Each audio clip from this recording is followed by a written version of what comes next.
IBA brothers. അപ്പോൾ നമ്മൾ പുതിയൊരു ചാനൽ തുടങ്ങിയതാണ്. ഇതിൻ്റെ പേര് IBA ബ്രദേഴ്സ് എന്നാണ്. അപ്പോൾ ഞാനും എൻ്റെ ബ്രദേഴ്സും കൂടിയാണ് തുടങ്ങിയത്. അപ്പോൾ ഓരെല്ലാവരും മേലെ ഉണ്ട് കളിക്കാൻ പോകുന്നത്. അപ്പോൾ നമുക്ക് പോയി നോക്കാം. അപ്പോൾ ഇതാണ് എൻ്റെ വീട്. ഒരു മോള് റൂം കളിക്കാൻ നമുക്ക് പോയി നോക്കാം.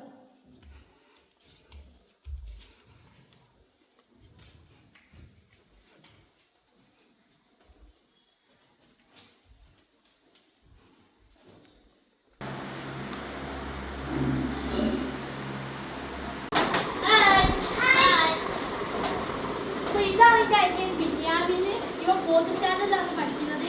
ഇത് എമിലൈബർക്ക് LKG ബിയിലാണ് പഠിക്കുന്നത്. അപ്പോൾ എൻ്റെ പേര് ഇഷാൻ. ഞാൻ 7th